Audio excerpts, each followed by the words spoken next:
Hi everyone, it's Gail.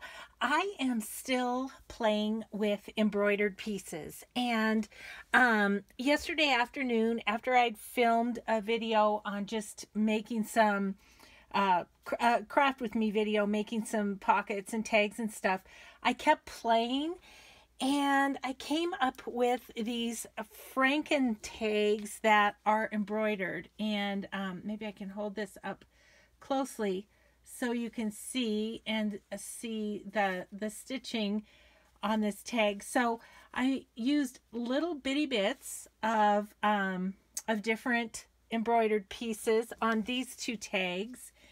And so I thought I'd do a little tutorial. It's ever so much like doing a Franken tag with paper, except you're using little embroidered pieces. So let's get started here. I don't think this will take long because you've probably seen the Franken paper tags. So what I've done is just covered one of these manila tags like this. I took out the string and I've used little bits. So over here I used a little piece of this edging of a pillowcase. Here I've got another pillowcase that I'm kind of just using the little flowers out of for this. That's what this little flower is here. I had a piece left of some leaves and some, just itty bitty pieces, kind of like this. This one, it's got a little edging, but it's got a hole. That's how this pink one was just a little bitty bit. Let's see, this little tiny leaf here came out of this piece. So anyway, I've just kind of used bits and pieces and layered them on so that they're pleasing to my eye. Now nothing is stuck down. I just kind of wanted to do that part because it takes me a bit of fussing around to decide what to put where and that kind of thing. So now what I'm going to do is I'm going to kind of take them off, and they may or may not go back the way I had them, but I'm going to use a little tape runner and just kind of stick down a few of these. I might do a little piece right there to just and all I'm doing is tacking them down so that when I sew this, things aren't moving around too much. So I know I wanted those on the bottom, so we'll kind of do that. And I had this one, so it was kind of sticking off the top, so I think I'm gonna just put a tiny bit right there because we'll be sewing around that edge, but yeah, so maybe we'll put one kind of down the middle here that will hold the leaf bit. And then I've just got these layered on top. They're holding pretty well. Let's see, I had this little piece underneath. I want most of the flowers, so I'm going to try and get it to the edge. So I'll have that peeking out there.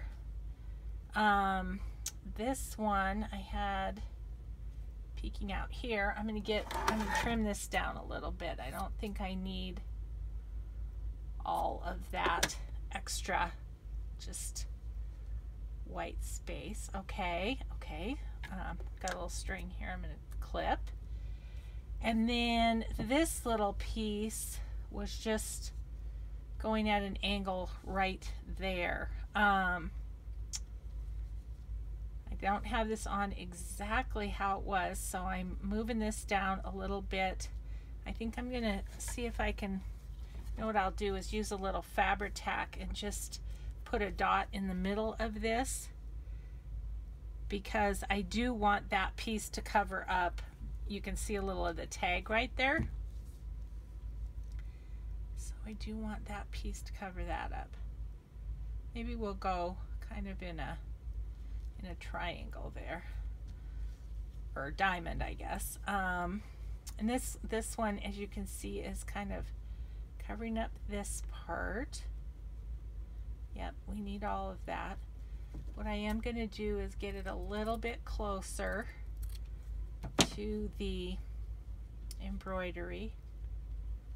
So I'm just going to put a tiny bit of FrankenTag right along there, trying to keep it rather in the middle so that it doesn't get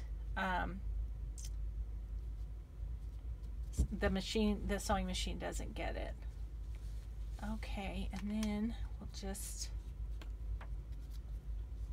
give this a little bit in the middle too. Okay. Okay. So then we're ready to sew. So I'm going to get rid of my tape runner, get rid of the scissors, and carefully lift this with my left hand. I overdid a bit yesterday, so I'm not going to use my right hand at all for my sewing machine. Okay, then what it is a matter of sewing it together just like the FrankenTags with paper. So I'm going to go around the edge first, and then I'll go back and go around some of the sides of some of these fabrics. So we're going to start right here. I've got this on zigzag stitch, and here we go. So I'm catching a little bit of this piece in this first round, and I need to be careful not to go off because I've got this lace edge here that is hanging over the tag. So let's see, the tag ends right about there, so I'm going to give it a couple more stitches this way, and then we'll turn and go up the side. I can feel the tag underneath is how I'm kind of keeping track so that I don't. And you do have to smooth the fabric under the foot at times. So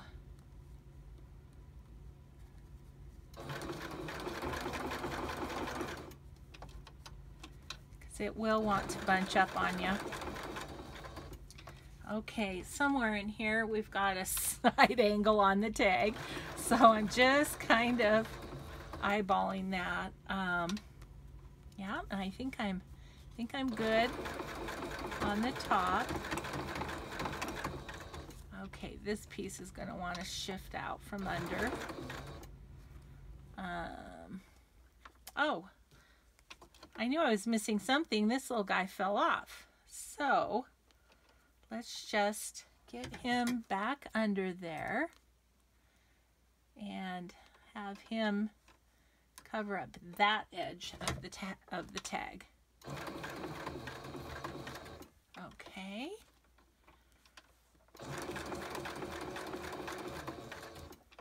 All right. So get down the side here, and again, I'm just adjusting the fabric as it wants to push away.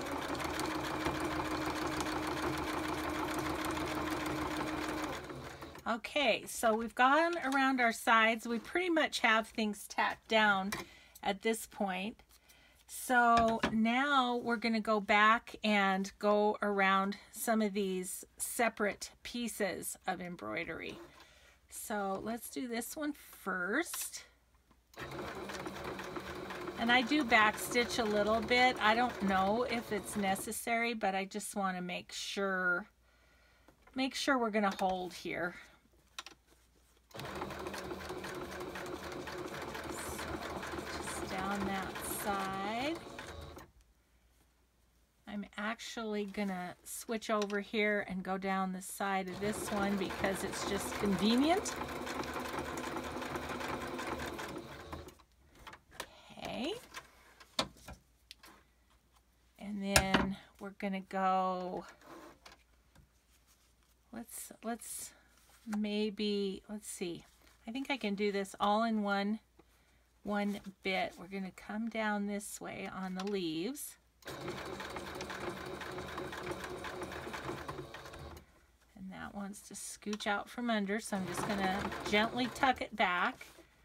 Then we're going to go up this way. Making sure to catch the edges. That's kind of the point. Now we're going to go down the side and catch the edges of this tiny piece and the leaf piece.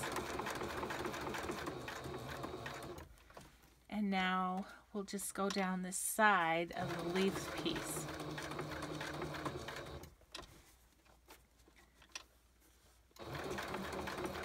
If it bunches up a little bit and you get a little wrinkle, that's just fine because it just gives it more texture, as all that's going to do. Okay, so then, oh, got myself stuck in my machine here. Come on, come out. There we go. Okay, so just about lost the needle piece here. Sorry about that. Never can seem to sew something without a little something going awry. Okay, so then I'm going to come down this way on this piece.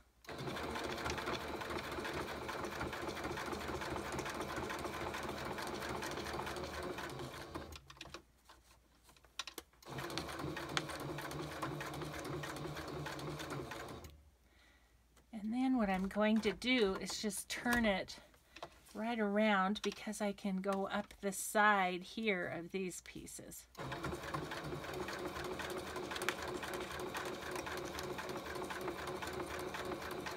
There we go.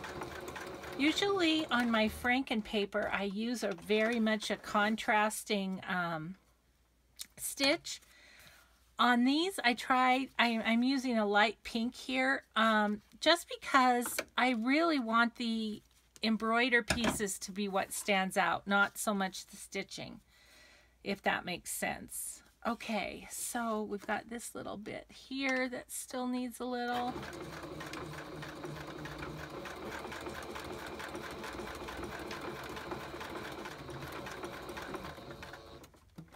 Okay.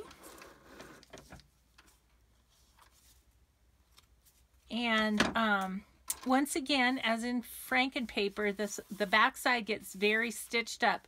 So what I'll probably do in the end is adhere some coffee dyed paper to the back, so this can actually be journaled on. Let's see, have I missed any pieces? It doesn't look like it to me, or nothing significant. There's a few little corners sticking out, but that's okay. Okay, so I'm gonna lift the machine out of the way at this point, do some clipping of threads, and this is why I backstitch, is because I do want to clip the threads down, so that way it won't the stitching won't unravel. Okay, so now I'm going to go on my back side and see where do I want to clip so that I can sort of reclaim the tag shape there, and then I'm going to do the corner as well. So we're just going to go straight up here. Now the rest I want hanging over to just kind of be messy and a little uneven and imperfect and such. Okay, let's get rid of all these threads before they end up on the floor. Okay, I like it. I do. I think I would like some trim up here for a little tag. I want to go in back of this trim. So I think I'll cut a piece of this and just put it towards the back. Now I could go back over and sew that. I think that's what I'll do. Sometimes I just use my Tim Holtz tiny attacher, but let's go ahead and sew that on there. So I'm just holding it on the back, and to get it into position, hopefully. Sometimes it's tough with tags. It wants to shift when it hits the feed, or the feed. Okay, so let's just give that a little back and forth. Hear that tag on there. Yeah, I like that little splash of color up at the top. I think it needed that. Okay, that's on there. It's not hugely anchored, but it's on there good enough. Okay, only the left arm. All right. Okay, so what, if anything, am I missing? I don't know. I think I kind of like it, although this right here is kind of bugging me. I'm wondering about having another little piece of that. I think that's what I'm going to do. It's definitely something to fuss with, you know. If something's not pleasing your eye, it probably needs a little something right there. And that's how I feel about that. So I'll get the sewing machine back over here and add that in. And that's what's kind of fun too about it being fairly messy, is that, you know, you can go back and add something and it's not like it messes up what you've done before. It just adds more character. So, yep, I like that better. I like that better. And so, oops. So my other thought on this is I really like that. What if we grab here our little jar of dangles and a bulb pin, just for something extra. We'll see. I mean, if we don't like it, we don't have to put it on there. I really don't know what I've got in terms of dangles. This one might be fun. I was thinking about dangling it right off of that. So let's see what it looks like. Where do I want it? Do I want it in the middle there? Do I want it hanging down? I kind of like it right here. Okay, put the pin in. These bulb pins are from Denise at A Tattered Dream. Ah, can get it to hook. There we go. Yeah, so there we go. There is another FrankenTag. So it's just taking the bits and pieces that are left over and making a whole new, very fun tag from it. So I hope you enjoyed this little quick tutorial, and we will just see you next time. Thanks so much for watching, everyone. Have a great day. Bye-bye.